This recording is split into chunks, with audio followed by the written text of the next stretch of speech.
Welcome to Church at Home with Rachel for Tuesday, the 21st of February. Yesterday, as I was doing my daily office and reading from Common Prayer, a liturgy for ordinary radicals, it talked about Frederick Douglass, who was born in 1818 and died in 1895. I'm just going to read you the passages they have here about him. Frederick Douglass was born a slave in Maryland. His mother died shortly after his birth, and he was raised by his grandparents. A resourceful youth, he learned how to read and write by giving away food in exchange for reading lessons from neighborhood kids. Before long, he was able to teach other slaves to read the Bible through weekly Sunday schools. In 1838, at the age of 20, Douglass escaped from slavery by impersonating a sailor and went on to become one of the most famous abolitionists and leaders in U.S. history.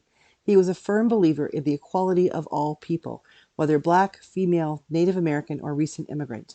He was fond of saying, I would unite with anybody to do right and with nobody to do wrong. He wrote in his autobiography, Between the Christianity of this land and the Christianity of Christ, I recognize the widest possible difference, so wide that to receive the one as good, pure, and holy is of necessity to reject the other as bad, corrupt, and wicked. I love the pure, peaceable, and impartial Christianity of Christ. I therefore hate the corrupt, slave-holding, women-whipping, cradle-plundering, partial, and hypocritical Christianity of this land. Indeed, I can see no reason but the most deceitful one for calling the religion of this land Christianity. I found this really powerful because on Sunday, 2 days ago, we recognized in the Anglican Church of Canada Freedom Sunday, in which we acknowledged those women who are missing and murdered Indigenous women and girls, and those of young people caught up, or of all people caught up in human trafficking.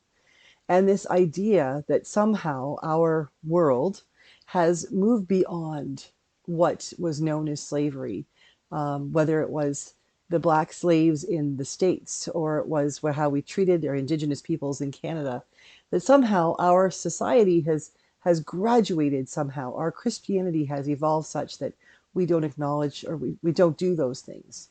The fact is, we just don't acknowledge them. Because I would say slavery still exists. We have allowed people to become slaves to the racism in our world, to the politics that state that some one person is better than another. Because at the heart of it, is that not what slavery is? Taking another person and putting them under you in such a way that you can dictate their life. You can manipulate everything in their lives, including whether they have education, whether they can marry, whether they can freely go to their own religious institutions. When you have that power over another person, even if you're not holding them in physical chains or beating them with whips, is not what we do to those who we have power over a form of slavery? We have allowed in Canada, over the generations, our Indigenous peoples to become slaves to the stereotype that our Indians are those ones who live on those reserves that are given to them, and they have all this money come at them, and yet they don't take care of their property. They don't get a good job. They don't. The question is, have we, those of us who say those things, ever gone and talked to them? Have we ever asked anyone, why is it you live like this? And at the same time, why do we turn a blind eye on those parts of our communities that have white people living like that? All I have to do is drive around any of the communities I work in, and I can find those neighborhoods where a window gets broken and doesn't get fixed. There's no old jalopy on the front lawn of their house. There are there's cockroaches, and there's insects everywhere. The kids are running around not being fed, or they're out playing by themselves because there's no one to feed them. That's not an Indigenous thing. It's not a black thing. It's a humanity thing. It's a strata thing where we have created different socioeconomic states in which we have intentionally and unintentionally placed people. And the church has way too often bought into that. Way too often. I was listening on the news yesterday, and they were talking about the bishop who was found murdered in his home in California. And the outcry from the community, because this was a bishop who'd been there something like 40, 45 years. He probably wouldn't have been a bishop the whole time, but as a priest and then as a bishop. And he served the community. He served the immigrants. He served the people who didn't look like me.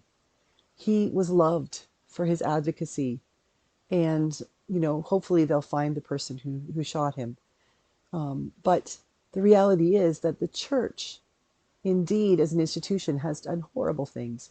And sometimes the church, not as institution, but as gatherings of people, still do horrible things. But that's not who we are called to be as Christians. I preached on Sunday about the recognition that the church is changing in the world, that we need to change with the church. The church needs to change with the world. That it's not about throwing the church out. It's very much about reclaiming what the church has always said it should be. We are meant to be the body of Christ. We are meant to be Frederick Douglass, learning how to read and then teaching other slaves how to read. And then when we escape the slavery, we're called then to help other people to do the same.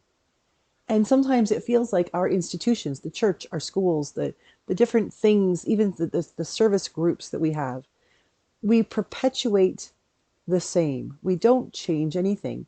We seek out these groups, these institutions, these gatherings, because we feel comfortable in them, and then don't bother to continue with the fact that we sought them out because we were uncomfortable. All of the service groups we have, whether it's, the Lions Club or Kinsmen or a Legion or churches or, fraternities and sororities, they're meant to come together in the best of times to lift each other up, to help people to be the best that they can be.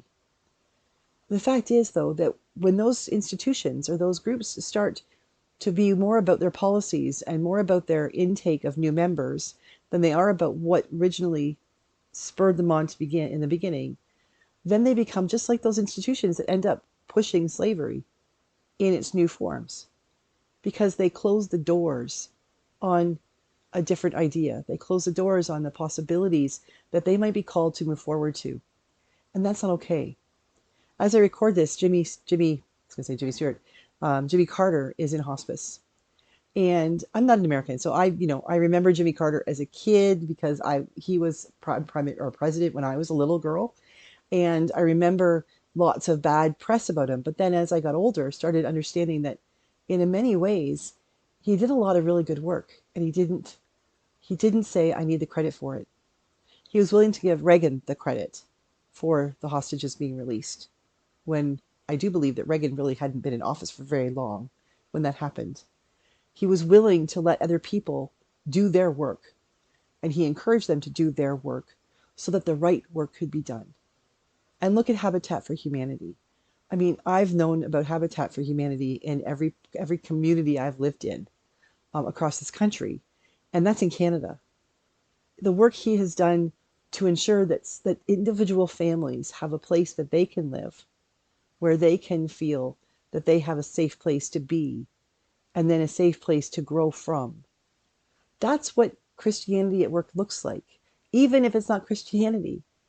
We need to let go of the slavery models that we have, and we need to open the doors wide that we can have an attitude and a society in which freedom is the true mark of who we are.